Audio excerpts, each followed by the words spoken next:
안녕하세요. 대치동에서 아이들의 생각을 키우고 있는 지미쌤입니다. 학부모님들 최근 발표된 교육정책 소식들이나 뉴스 보시면서 마음이 싱숭생숭하고 불안하셨죠? 수능에 서술형이 도입된다더라, 초등 때 읽은 책이 생기부에 그대로 올라가서 대입 스펙이 된다더라 하는 소문까지 돌면서 저희 학원에도 우리 아이 당장 논술학원 풀로 돌려야 하나요? 수능이 바뀐다는데 초등 때 도대체 뭐부터 해야지 좋은가요? 하고 불안해하며 물어보시는 부모님들이 정말 많아졌습니다. 오늘 영상 작정하고 준비했습니다. 시중에 떠도는 자극적인 소문들에 속아서 쓸데없는 돈 낭비, 시간 낭비 안 하시도록 솔직하게 다 말씀드리겠습니다. 다른 소식은 조금 천천히 알아보셔도 됩니다. 조금 미루고 넘어간다고 해서 당장 큰일이 나지는 않습니다. 하지만 이건 내 아이의 교육에 관한 일입니다. 변화가 이미 시작됐다면 기다리고 있을 수만은 없습니다. 부모가 먼저 변화를 이해하고 아이가 앞으로 살아갈 교육의 방식에 맞춰 지금부터 준비해야 합니다. 오늘 영상 하나로 최근 발표된 교육정책의 정확한 팩트를 완벽하게 정리해드리고 왜 우리가 기존의 낡은 공부법을 버리고 지금 즉시 새로운 변화에 탑승해야 하는지 집에서 당장 시작할 수 있는 현실적인 솔루션까지 명확하게 짚어드리겠습니다. 우선 학부모님들이 불안해하시는 뉴스 소식들 과연 어디까지가 진짜고 어디까지가 과장인지 정책 먼저 하나하나 짚어보겠습니다. 첫 번째, 2028 수능부터 당장 서술형 도입 확정이다. 아닙니다. 현재 확정된 2028학년도 수능은 선택 과목 없는 통합형 수능과 내신 5등급제입니다. 하지만 여기서 정말 중요한 포인트가 있습니다. 수능 선온수령 도입은 현재 초등학교 6학년이 치르게 될 2033학년도 대입을 목표로 국가교육위원회가 아주 강력하게 검토하고 있는 중장기 핵심 과제입니다. 국가교육위원회가 왜 오지선다형 찍기 수능의 한계를 계속 지적하면서 선온수령 도입 카드를 만질까요? 시대가 요구하는 인재 기준이 완전히 바뀌었기 때문입니다. 확정이다 아니다 라는 말장난에 속지 마시고요. 중요한 건 수능에 선온수령이 들어올 가능성이 그 어느 때보다 높고 설령 수능 형태가 당장 바뀌지는 않더라도 이미 내신과 학교 수업은 선온수령 중심으로 전환되고 있다는 사실입니다. 수능 선온수령 논의는 단순한 소문이 아니라 교육체제 전체가 어디로 가고 있는지를 보여주는 가장 강력한 신호입니다. 두 번째, 초등학교 때 독서로에 기록한 책이 나중에 생기부에 올라가서 대입 스펙이 된다? 이 부분은 학부모님들이 많이 오해하실 수 있어서 정확하게 짚고 넘어가겠습니다.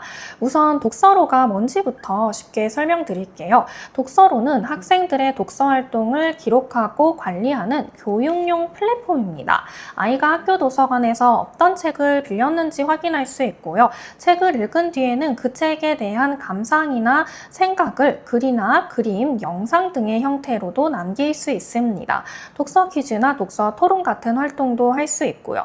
쉽게 말하자면 우리 아이가 어떤 책을 읽었고 그 책을 읽고 어떤 독서 활동을 했는지를 차곡차곡 쌓아갈 수 있는 공간이라고 생각하시면 됩니다.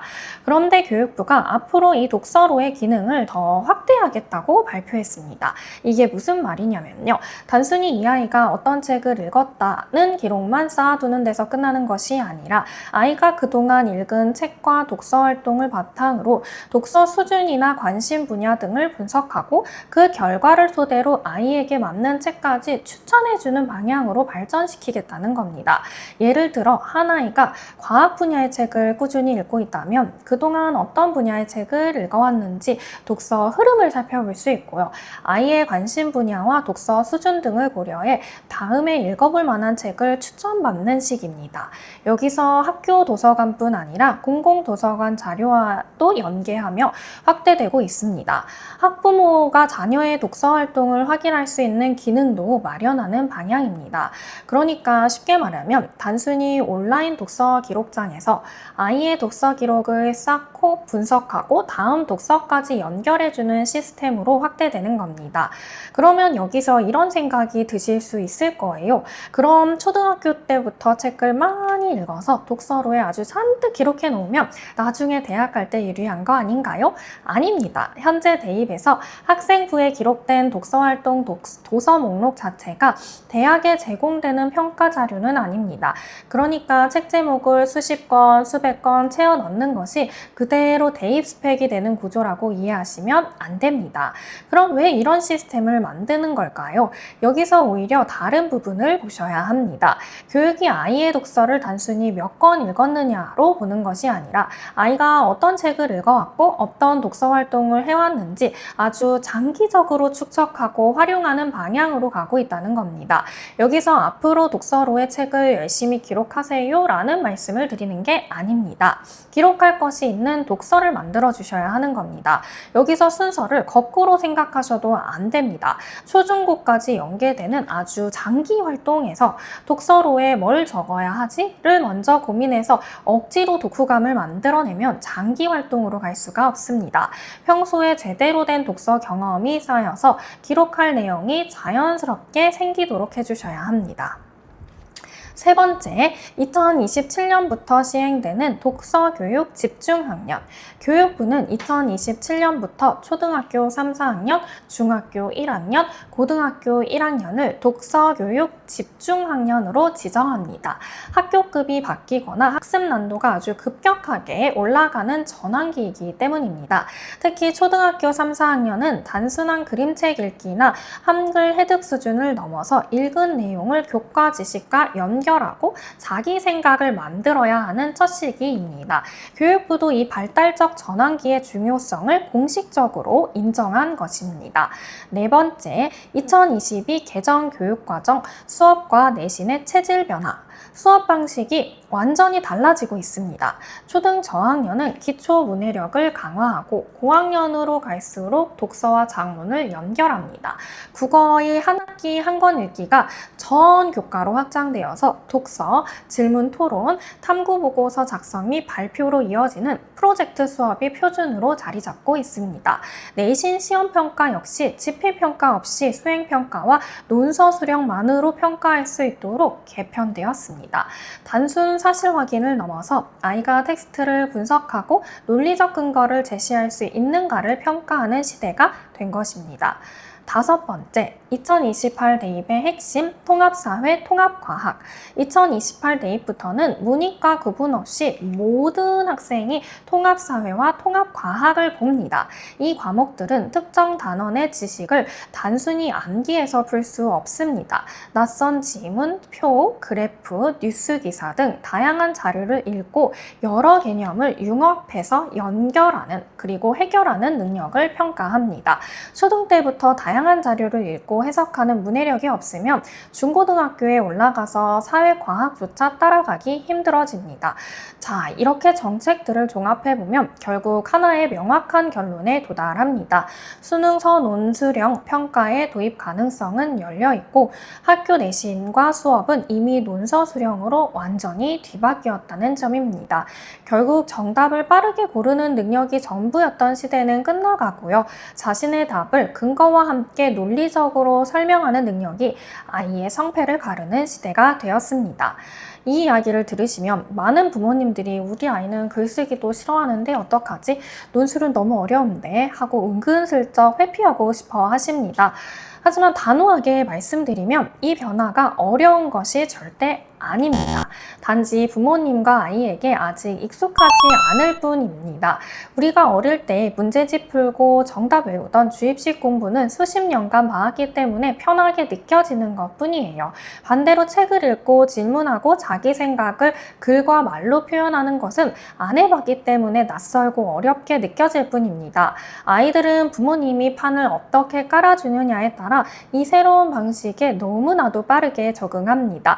그리고 한번 익숙해지고 나면 주입식 암기보다 오히려 자기 생각을 펼쳐내는 이 방식이 훨씬 더 즐거워합니다. 진짜 위험한 건 아직 확정 안 됐으니까, 어려우니까 라는 핑계로 변화를 미루고 회피하는 부모님의 태도입니다. 다른 생활 영역은 좀 미루고 회피하셔도 괜찮습니다. 하지만 내 아이의 교육이고 당장 아이가 학교에서 마주할 현실입니다. 문제입니다. 지체할 시간이 없습니다. 기존의 낡은 문제집 채점 방식을 아주 과감하게 버리시고요. 가능성이 열린 이 거대한 변화의 흐름에 지금 당장 탑승하셔야 합니다.